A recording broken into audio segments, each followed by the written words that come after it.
should work.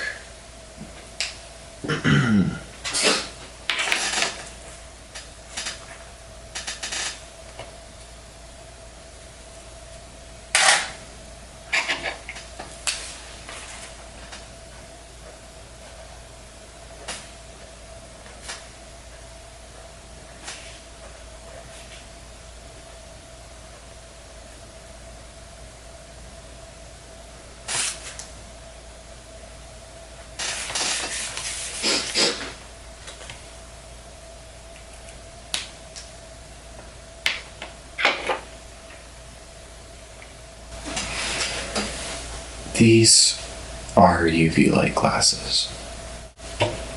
This computer uses Linux, and I never use it. This stand is for my phone. I used to make little tiny, stickman animations when I was younger, and I used this for it. Because if I held my phone with my hand, it would shake and it'd be really terrible. But with this, I just put it down, put my phone on it, and I still managed to make it terrible, but still. All the books behind me, I read those a long time ago. I'm not really interested anymore. This toy I had since I was like, I don't know, maybe 9. I don't even remember, actually. I could have gone when I was 5 and I wouldn't remember. Because I don't remember those things. This is just a battery. This is just a cord. This is just a strap I've never used. These are just magnets that I have used, and I still do use to this day.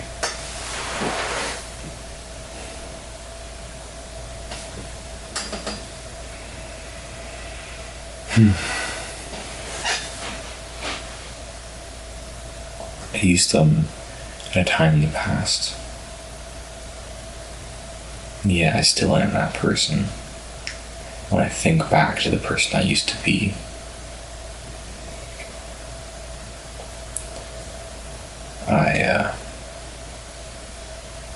I see through glasses. I can't really see it for how it really was. You probably can't remember the past properly. To remember it properly, you'd have to experience it again. If you went back to your elementary school, back to the same place during school time, it'd be new people now. And they'd be doing different things, and everything will be different. And you'd feel like every single day there wasn't a single big change that made that school different. But now, years later, it's different. Every single day, you haven't changed in the mirror. And yet, when you look at a picture of yourself from years ago, it's totally different. And yet, you're the same person. You have the same name. I mean, I presume. I'd assume that you do. I have the same name. And you have the same soul. That's the main thing. You could chop off every limb in your body, and you still have the same soul. And you could slowly take memories one by one out of your brain. Just pluck them out until you had none left. And yet you'd still be you, without a memory. There are people who are alive now that don't have memories. They have short-term attention, or short-term memory loss, I mean. And yet they're still a person. They're still themselves. And you could take away almost everything about yourself, but you still would have a soul. And once you took that soul away, then you'd be gone. And so through your whole life, you will have your soul until the day you die, and then it's gone.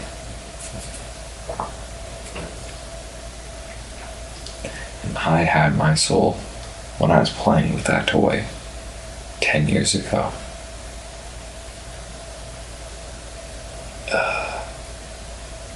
I can never go back to that time. It won't. I can allow it to echo. I could go and work for I don't know, a toy store, or for a nursery or something like that, and play with the kids, or be a dad.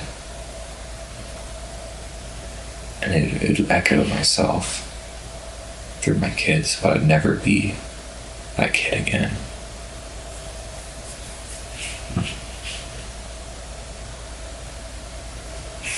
And that brings me to what I've been thinking lately, ever since I read Sidhartha. And it's a small book, but it's got a really deep message that really made me think about certain things in my life. But not just think, because you can have words and you can have ideas, but it's the essence that is really incredible. So this video, it can't really capture that essence, because I can try to explain it to you with words, but you have to understand it yourself with your own soul. What I've been thinking about is about the flow of water. It starts as a cloud and it rains down onto the mountains, and it collects into streams, and it collects into a river, and the rivers collect into the ocean, and then the ocean makes new clouds. It goes again and again, and every single individual droplet is moving with the flow, and it feels ever changing, and yet it is always there. The river can always flow, and yet it is always there. No matter who stands against it, they will fail in the end. Because no matter how tall a mountain is, it will be carved by water. And no matter how strong the stone is, it will be made into a river. And us humans, we make our dams, we bottle up that water, and we try to keep it for ourselves and use the energy for our own gain, and that's cool. But it will eventually collapse, because water, it has something inside of it,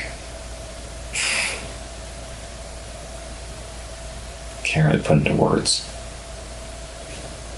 But that, what I'm trying to say is,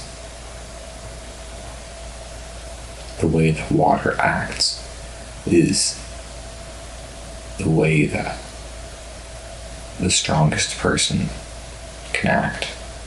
Because the way the strongest person can act wouldn't be to directly attack, always argue with people and try to get their own way all the time and be like a rock, but instead to go with the flow, go with the river, and allow themselves to be part of a bigger thing until they reach their destination. And in that way, they would carve the stones for the future generation to go through and carve and weave paths.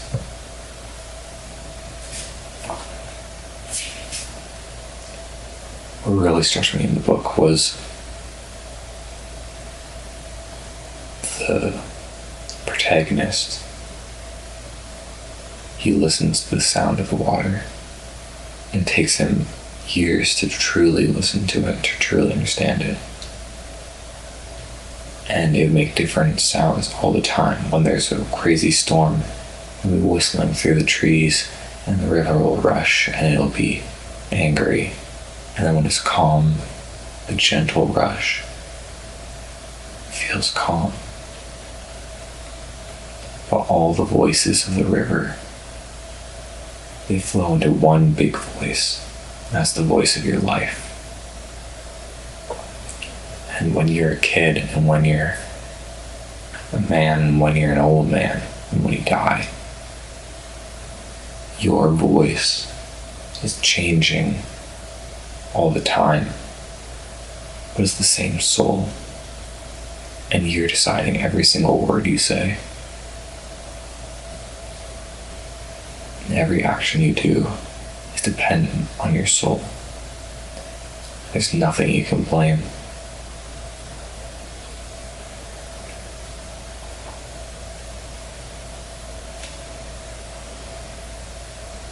And so, I was thinking when I was younger, I would talk about politics like it mattered, or I would talk about, I don't know, my ideas. I'd listen to other people's ideas, and we'd argue and we'd talk. And,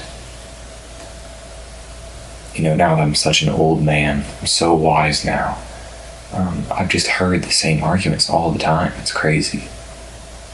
And everyone always just goes to the same talking points over and over again. And it was cool the first time, and it was cool the second time. But there's a certain point where it's just boring. If we can get past that, let's move to something else that's more important. Because politics are very deep. You gotta go deeper. The problem is it's really hard to go deeper with words. It takes a lot of thinking to turn your ideas and experiences into something worth saying. It's much easier to learn to make talking points and to say this is right and this is wrong. And it's much easier to turn that into words. And that's why people talk about it all the time. And it's just, it's like writing with a bad pen. It's just annoying. It's like they're writing with a bad pen and they don't even realize it. Because they'll say the same stuff over and over again all the time. But maybe it's just me.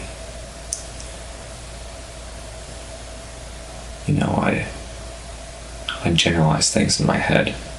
So maybe they're thinking, oh, but this time it's got a little bit of a twist to it. And I'm just thinking, every single modern car looks the exact same to me. Every single one. They're all boring, blocky, grayscale. None of them got an interesting shape. You gotta go for really expensive cars nowadays to get a good one. That's all I think in my head. And then they're like, what does this have to do with cars?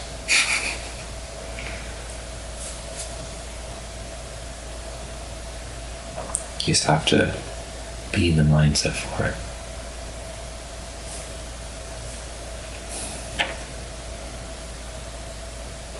I think I bought this micro pen, or I think maybe I got it from a present, but my initial plan with it, nonetheless, no matter how I got it, was to make comic books with it. And I got a book to make comic books with, and it never happened. Because the book had a really nice paper, and I didn't want to wreck it.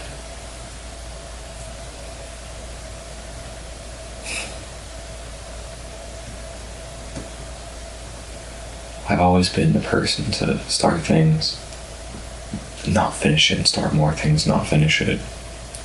Talk about things, not do it. Although I guess everyone does that. And I find that even more than me, many people will do it. And then when I actually do something about it, they get surprised. Because I actually do take the first steps. If someone says, you should do this crazy thing, then, especially lately, in the past, it was more like, I might do something about it. But lately, it's like, you should, I wonder if that person is British.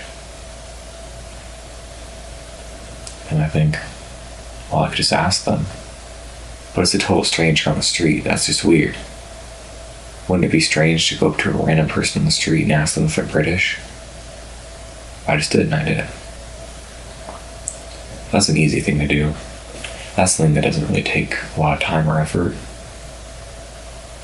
So there are some things like making comic books, where I'll buy the book, I'll buy the pencil, I'll buy the paper, and not do anything about it. That's starting it, I guess. And it's setting it up so in the future I could. But maybe that isn't going with the flow. I do not know.